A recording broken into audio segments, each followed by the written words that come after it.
Morning. So we looked at what is called as the probability triple or a probability space, and we quickly recall.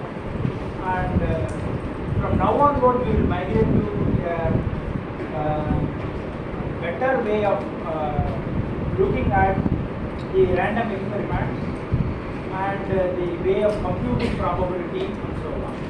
We will introduce the notion of random variable. So we just briefly recall this what is called as the probability space. So there are three components that are involved in this one. So we always call it as the probability triple. The first one is the sample space that gives all possible outcomes that can occur in the random. Each elementary outcome is called as the sample point. So we often make use of the Venn diagram to conveniently represent the sample space. So omega, capital omega represents the sample space, and each outcome are represented as points or elements in this sample space. We have been using this notation capital omega to denote the sample space. Sometimes or interchangeably we will use this notation S in this curved manner to denote the sample space. So capital omega or S is used to denote the sample space. Similarly, the sample point we have been using the small omega. We may also be using this psi to denote the sample points. Well, so once we have defined the sample points, then more often we would be interested in what are called as events, and therefore we go in for the definition of event. Events are nothing but subsets of the sample space. So, and now we are going to talk about collection of events, the events on which we are interested in. They form a set. It's a set of sets, so we call it as the family. Okay. So that is called as the event space. We will denote it as F. But it has to have a structure called as the sigma field or sigma algebra for mathematical concreteness. So what we enforce is that if there are two events E1 and E2 element of this event space, then their union should also be an element. The intersection should also be an element. Finally, the entire sample space should be an element of this sigma. So we first define this. We have also defined this completely. Now we go to the third ingredient in the probability space, that is probability. So we associate a number, real number, with every event in the event space. So that function is P dot. So for every E on the sigma algebra, this function is defined, and again it is to give us the likelihood of occurrence of the event. So it has to obey certain properties. One, it has to be non-negative, and then the probability of the entire sample space has to be equal to 1. And we will see that there are many other things which will follow from this one, which will also mean for any given E, it has to be bounded by not only by this, it shall also be like this. And if E1 is element or a subset of E2, all these will fall. They are not the primary one.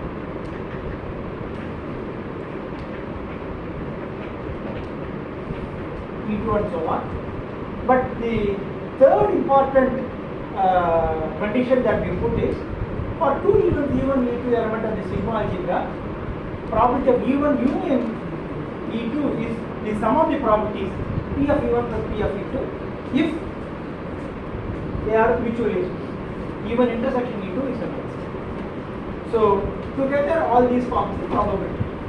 So we have been working with the probability triple. We have looked at the notion of conditional probabilities, when two events are independent, and all those things. That's all good. But what happens is when we see random experiment like coin tossing, then we define events. Occurrence of head or tail, we can use a shorthand notation H or T, and we can tell what is the probability that H occurs, or in two tosses at least one head occurs, and so on. We can talk about all those things. But now we are working on what are called as events. To define events, we should use our natural language to tell what we mean by the event. Okay, occurrence of a number between 3 and 5 when you throw a die, or a card which is red in color when you draw it from a deck or so. So these are all the way we can define event. Well, eventually if you want to apply it for some physical, to model physical phenomenon, we have to of course use this event. But once we define it, we want to do some computation. Specifying events is not very convenient. Okay, mathematically we don't deal with H, T, head, tail, success, failure, and so on. We are working with numbers. That is what we are more comfortable in mathematics. So what we would like to do is, we will associate numbers, real values, with events or the sample points. So in such a manner that instead of telling the probability of occurring of a sample point or an event, we can tell the probability that this real number has been real number. Okay, the number has been obtained. The only thing is to have an one-to-one mapping. We know that H means there is a number 1, tail means there is a number 0 that is associated. So that way, if you do it, then it is it's a more convenient mathematically. So what we are going to do is, to this section we are going to introduce the notation called random variable. So a random variable is we will use this shorter notation RV for that, is a real valued function defined on the sample space. That is, what it does is, for every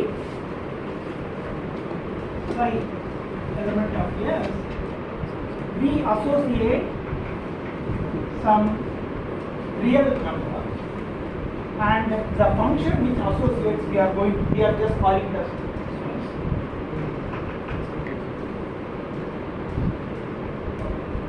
So what we are essentially doing is that is,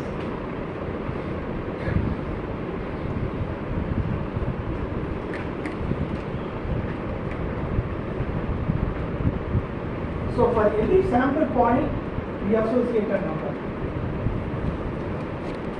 in the real life. So for that, we may call it as x1, x2, and so on. So once we know this association, we can tell that probability that this sample point has occurred. Instead of that, we can tell probability that x1 has occurred, or probability that x2 has occurred, and so on. So what we will do is, we define a real valued function, and that is called as the random variable. We can give a name for that random variable. There can be different random variables that can be defined on the same probability space. X may be one random variable, Y may be another random variable. But the way of assigning the real value to a sample points may differ from X and Y, because they are two different functions. Many functions can be defined.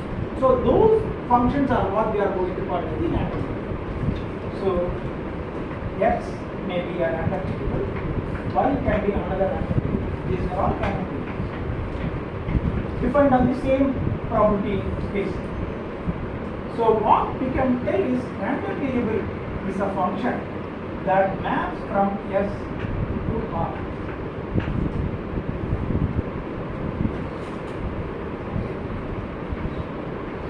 First, the notion of the random variable has to be somewhat clearly understood. Okay, variable is what we normally use when the value changes. It's not fixed, it can keep changing, it can have different values. Constant means always the value is constant. That's the general one. Here, variable means for every, we can say that for different sample points, different real value is being taken. That is okay. But what we say the random variable, if you tell whether the variable, the way it is being defined, x, is it random? If you ask no, the function is a fixed one. There is no uncertainty with regard to the function. The mapping is fixed. Once we say that it is a random variable x, the way it maps psi1 to x1, psi2 to x2 is all fixed and that doesn't change. So there is no randomness involved in the way of mapping. Okay? But only thing is it is a mapping from the sample points to the real line, or some events to some intervals in the real line, as we will see. So maybe in one way this is not a very good way, but it should not give you any understanding that there is something randomness in the function. Okay? It's only an association. Well, so what now we can do is, so we have been defining properties of every psi element of S. All these are given by the probability triple. For every sample point, the probabilities are given by the probability triple. Similarly, probability of an event A, okay, is what? Is the probability of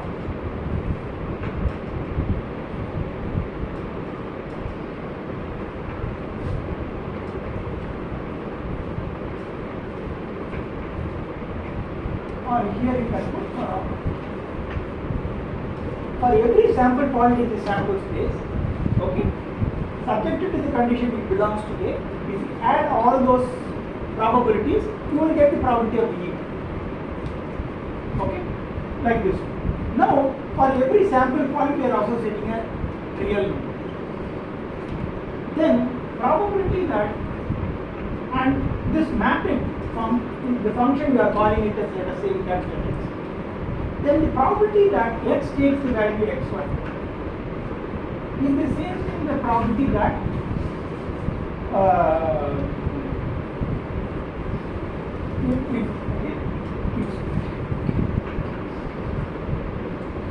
the psi, probability that it takes the sample value of the sample point psi. Okay, let's not put probability now. We will first define these corresponding events.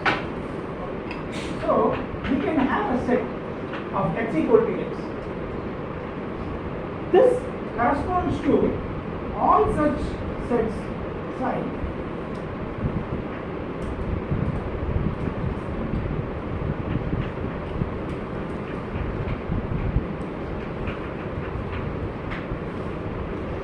so the set of all sample points in the sample space such that those sample points map to the particular value x is the same as the set or that the random variable takes the value x.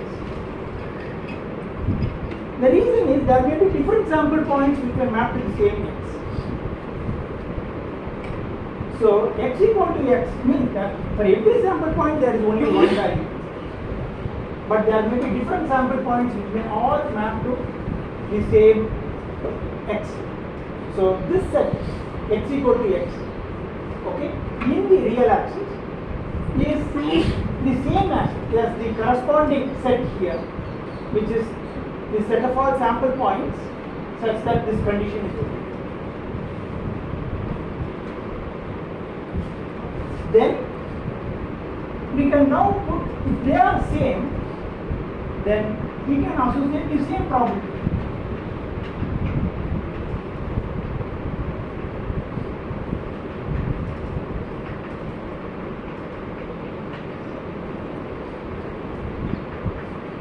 Because the sets are same, whichever sample point that comes in this set which gets mapped onto, of course,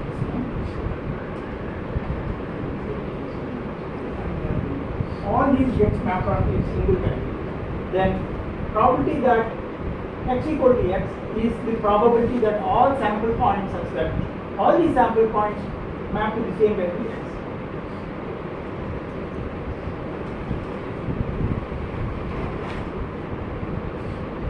Then what we saw is we have a sigma algebra such that this is closed under set union and set complementation operator.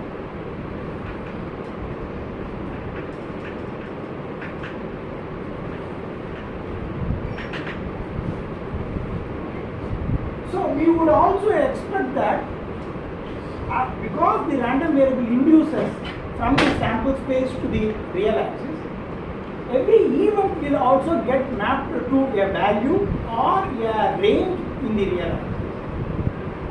So there may be two events that will map to the two subsets in the real axis.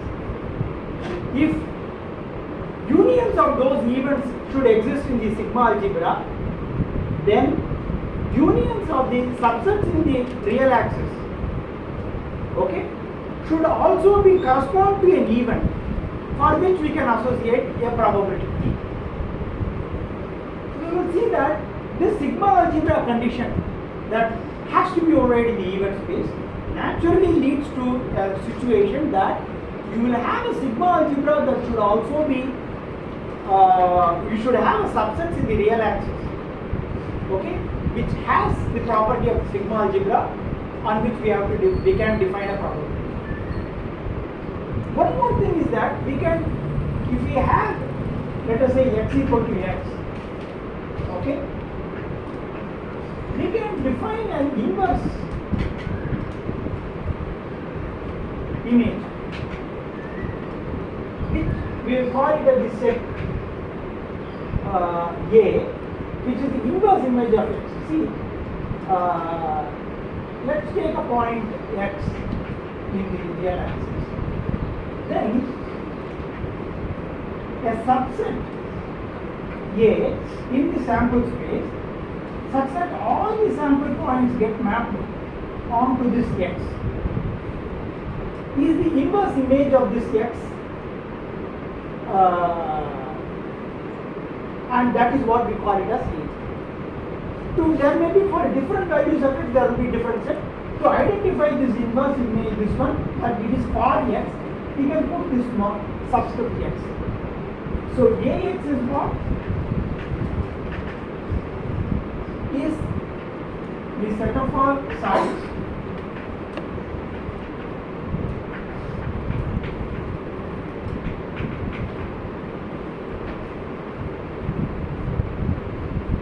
so Ax is the subset in the sample space such that all sample points in that subset map to the same value to x. Then Ax is the inverse image of x. Similarly, what we can do is you can take a range, okay, AB. It may have all these values are possible. The random variable can take all values or only finite values. We will come to that case. Then you can also define another event that will correspond to this. We will call it as a range, okay, in the real axis. You may have image for this interval so that they all map onto some value within this image. Then the inverse image for A, B interval. Okay, that is, what is this interval? This is the interval. The random variable taking value between A and B. For that, there is an inverse image that is this one. Okay, so that if you want, we can call it as AB. That is, if the image we make for x taking a value between A and B. Like that, we can always define. Now, what we are telling is, these events in this one form sigma algebra. That is, if E1, E2 or present, their union should be present, and so on. Which means that their unions here, see, if you have two ranges, which are all the images of two events, say CD maps to another set here, AB maps to one more set here. If these events, their union should be present in the event space, then the union of these intervals should also be present, should be such that we should be able to associate a probability. Because their unions are present, we can define a probability. So we can not only define a probability that X lies between A and B, we can also define a probability that X lies between A and B or C and D, and so on. So we can have a subset in real axis.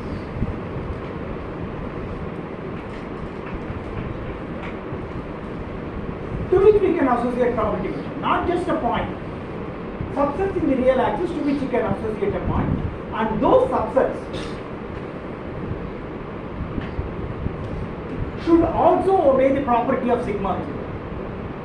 Because if this interval's pre-image is this set, we can give a probability measure for this set, and that is the probability measure for this interval in the real axis. Because this element is present, we can always talk about its complement, which is other than this, and we can give a probability measure for it, which is 1 minus the probability of this one. So the probability that the random variable takes a value outside the interval AB can also be defined. So what it means is that all the subsets in R, okay, should also, for which we can associate probability, should also be closed under, because they are subsets in R, set union and set complement.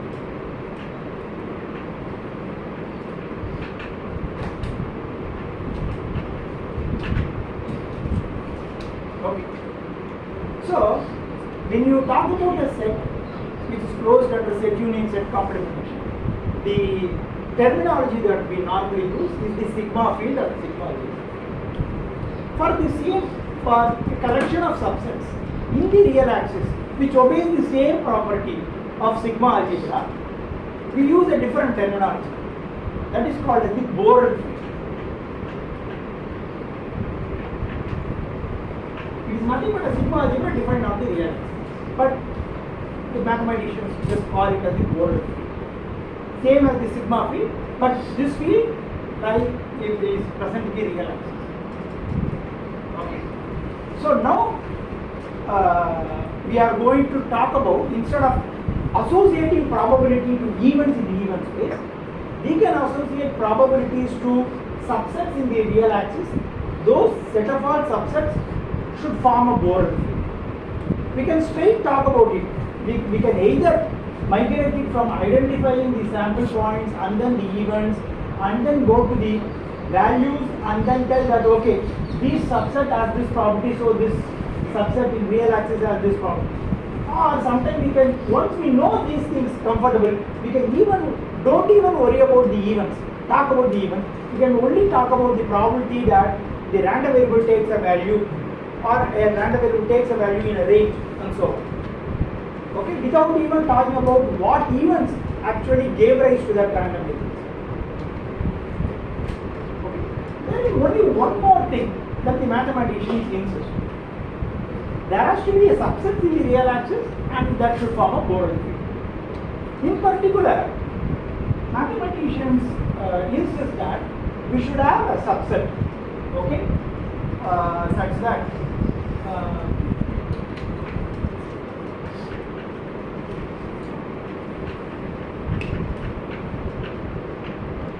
subsets of this form, that is, given any real value x, the subset x less than or equal to x, okay, or which is nothing but minus infinity to x. This is the interval. All such intervals should be present in the Borel. All such intervals should be present. I will call this, let us say, we will call this as the Borel field like this, should be present in the Borel. This is important. Okay.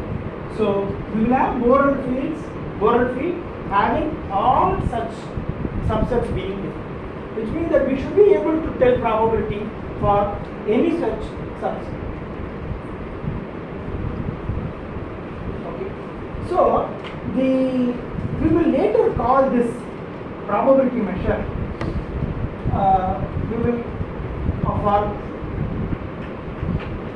We will give a name for that, okay, as f of x. The advantage of doing that is, if you want to find the probability that the random variable takes a value in a range, okay,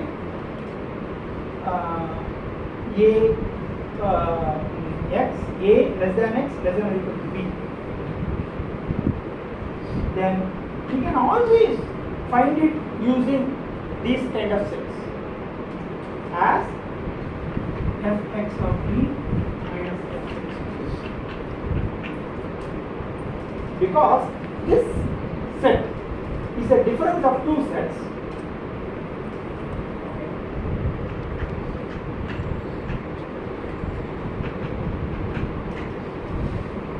The set difference of these two sets will give you this set. One is A, one is this from this. It will give this one. So if you define all such sets of this form, and we can associate a probability for it, probability all probabilities of interest to us, all subsets of interest to us, like this form, can always be found. Now, so this random variable, what it does, it's a function mapping from the sample points to the real axis. The mapping will be such that the number of the values, okay, that has resulted in the mapping are finite. The number of values on the real axis to which the random variable maps may be finite, or it can be countably infinite, or it can be uncountable, or it can take values in continuity. So there are these ways in which the function can behave. So we will define the random variable into two categories.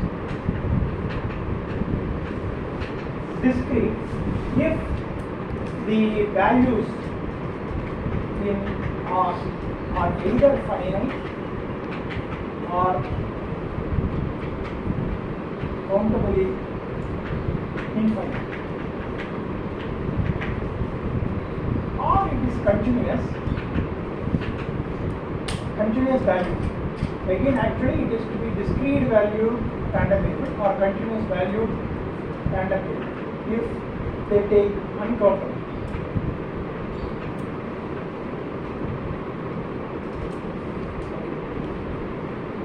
So, for example, the random variable can be, let's say, you throw a die and then you will see the value of the face that appears.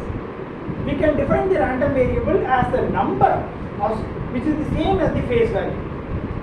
The random variable can take a value 1 if the face 1 appears, 2 and so on. So there are 6 possible values the random variable can take, 1, 2, 3, 4, 5, 6. So that is finite, or it can be countably infinite. The number of attempts we have to make before an random experiment, the success occurs. So the number can be anything, it can go up to infinity also. So, but it is countably infinite in the sense that we can arrange it such that for each such thing we can associate integers. So it is countable, but it is infinite, or it can be infinite. For example, the length of this chalk piece, okay, measured with the maximum possible with arbitrary accuracy, then it can take any value. So then they are continuous value random variable. So now what we will do is we will initially start concentrating on discrete random variables. Henceforth we will concentrate on discrete random variables. So for discrete random variables, there may be different random variables. We have to use a notation for it. We can use x, y, z, or anything else. The first convention that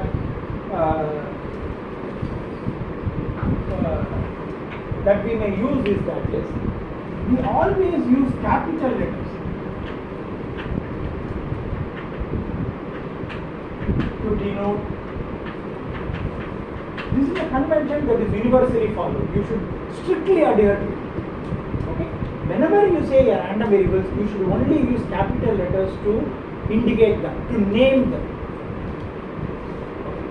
X, Y, and so on. And if you use a small case letter, it is the value taken by the random.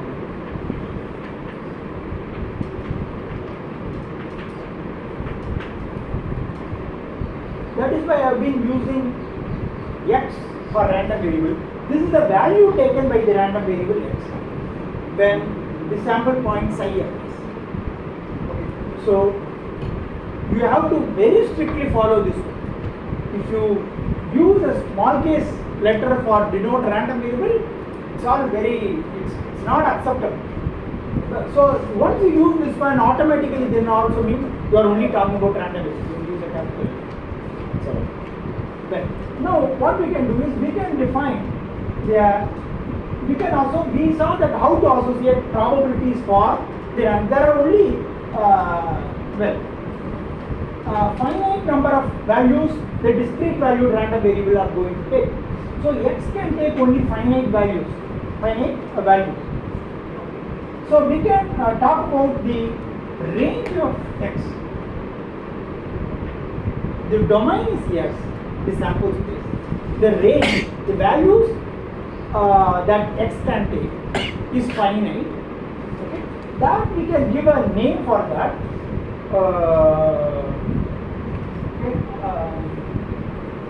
S of X I will use, but this is not the sample space. Okay, I cannot use R also with the real axis. Okay? I am just using S of X, which is nothing but the range of X. So for this, if it is a discrete value, it can take finite number of values. I will say that it takes m possible values, x1, x2 to x3. Then we can find the probability that X takes a particular value xi in its range.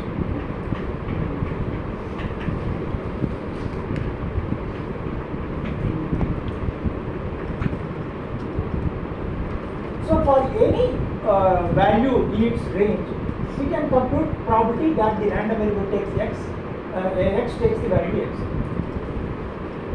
And this you have to tell for all values in its range. So this completely specifies the random variable. Once you say a random variable and you tell it is a discrete random valued random variable and this comprises its range and the probability measures for each one of its value in the range is being given, then completely you have specified the random variable. You might not have even specified what random experiment, what sample points gave to this and so on.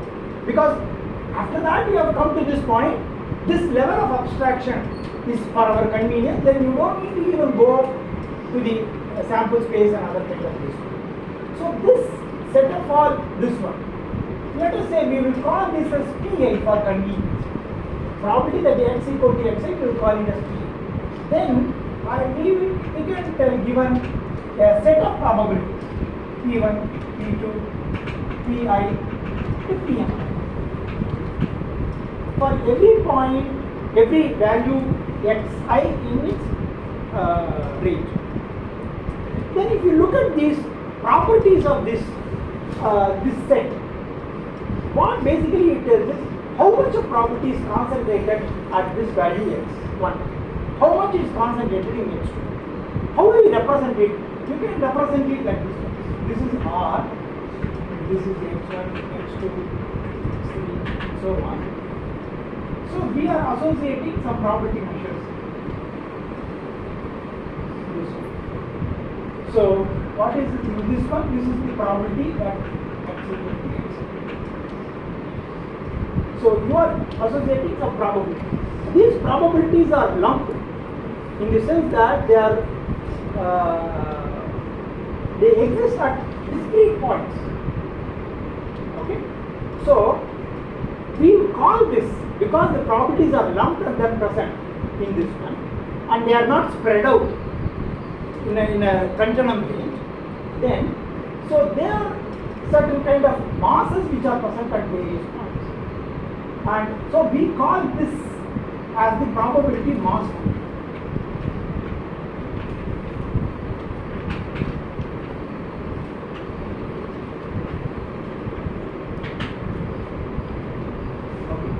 So in short, we will use the notation PMF. So PMF are nothing but specification of probability x equal to xi for all xi's in its range of the random variable x. And what is the property you will expect? Because we are probabilities, this is one thing that we would expect. And of course,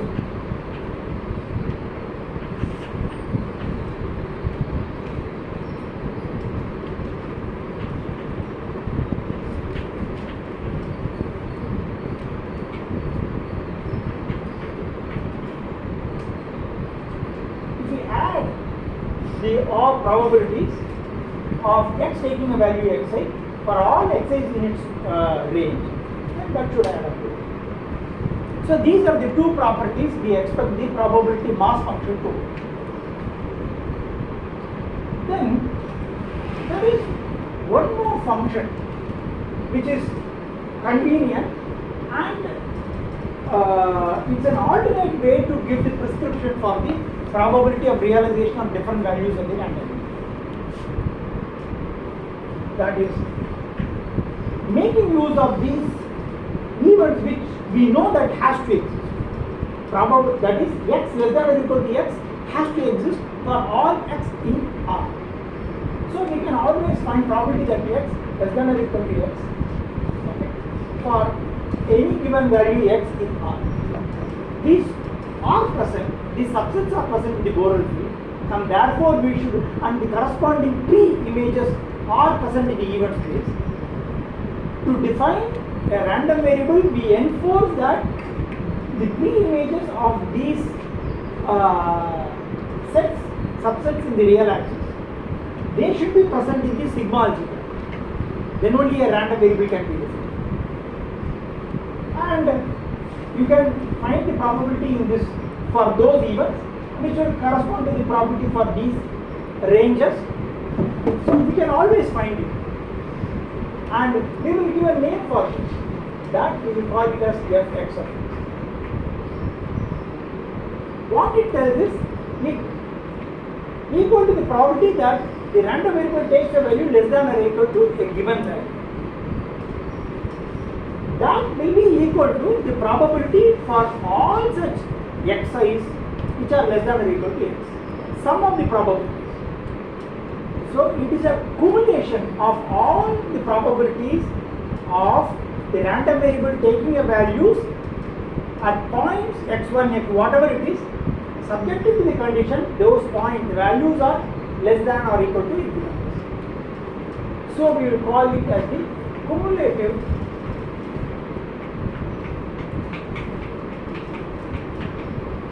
distribution function, or CDF.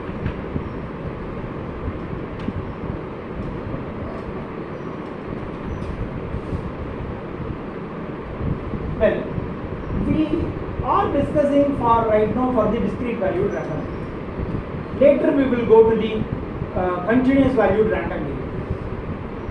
Okay, but there are certain properties of the CDF, PMF, which are common. So it's better we understand it right now, because it's also valid for the continuous valued one. I will just mention what would be the equivalent of the probability mass function for the continuous valued random. And those are called, for continuous valued random variable, we have what is called as the probability density function.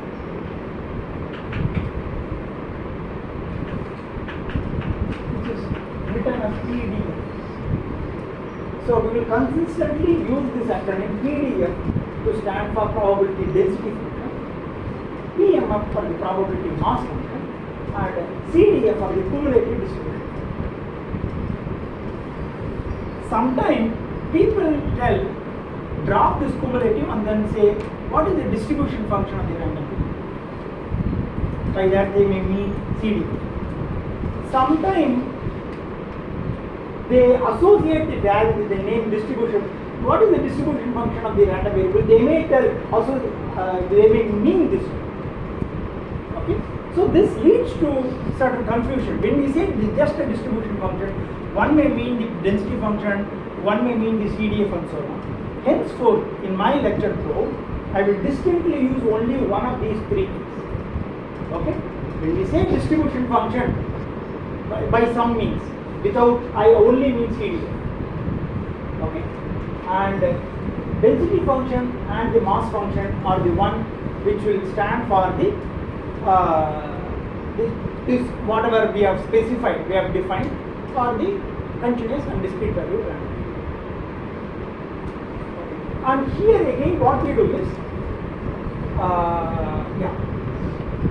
the symbol that we use is like this. Again, the notation, the convention is to be carefully followed.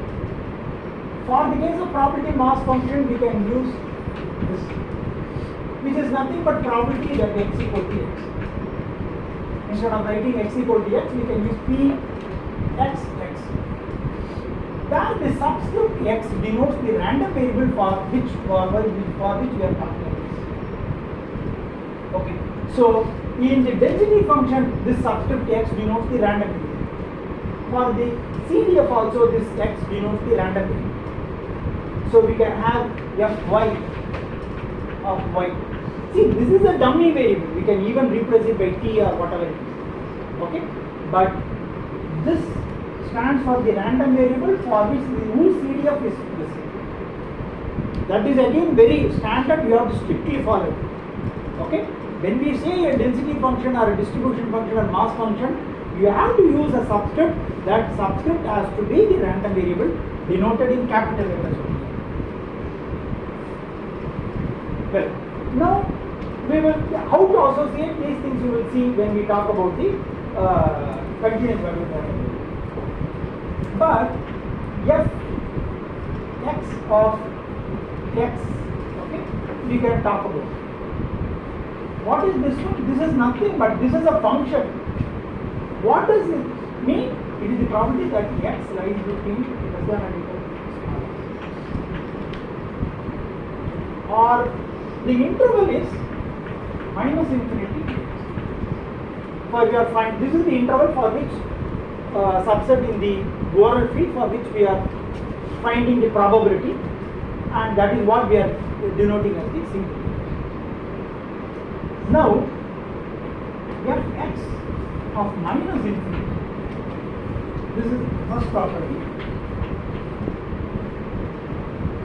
equal to 0, because the corresponding interval is that probability that x is there minus infinity, and obviously there will be no sample points which can map to this one, and that corresponds to impossible event, and therefore its probability measure is 0. And 2, fx of plus infinity is the probability that x lies between minus infinity to plus infinity. It is the probability of, because the random variable x has to map to a real value anywhere in this range. So all such sample points are accounted for. They are all the one which are present in the sample space. It is the same as the probability that the sample space is being the outcome of the random experiment. So that we know as equal to 1. So fx of plus infinity is equal to 1. And the third thing is that is for a less than or equal to B, fx of A is less than or equal to fx of B.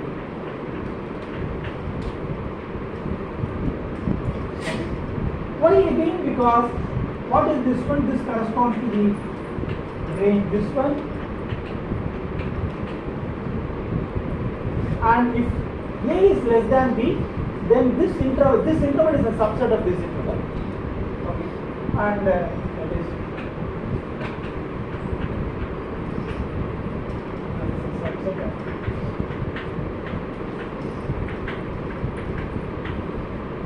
If you want, we can also put like this one. So what we know that if we have two E1 is a subset of E2, then P of E1 is less than or equal to P of E2. From that it follows. And because of this condition, CDF is a monotone, non-decreasing function.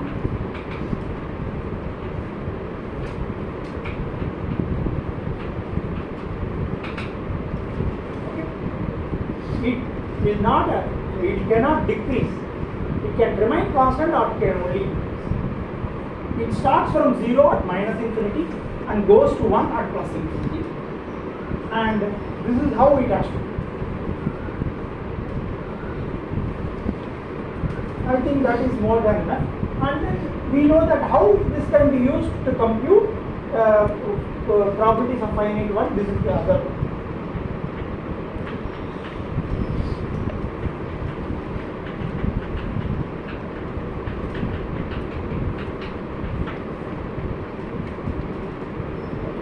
So, let's summarize. What we have talked about is that we have introduced the notion of random variables. We have also mentioned that the concept of Borel field that has to be obeyed by the subsets of the real axis, for which we can associate probability. Then what we did is we talked about the nature, different kinds of random variables, discrete or continuous. And for the case of discrete, we have got the PMF for CDF, and for continuous, the PDF and the CDF. We have looked at the properties of PMF. We have also looked at the properties of CDF. Okay, we will take some examples.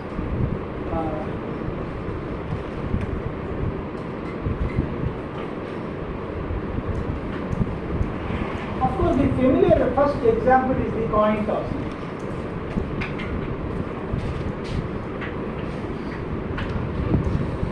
How much is that? 850. Huh? 850. 50. Okay. I'll just mention one example and then we'll stop. So coin tossing, we know that it is head or tail. These are the events, okay, that are present. Then the only this one is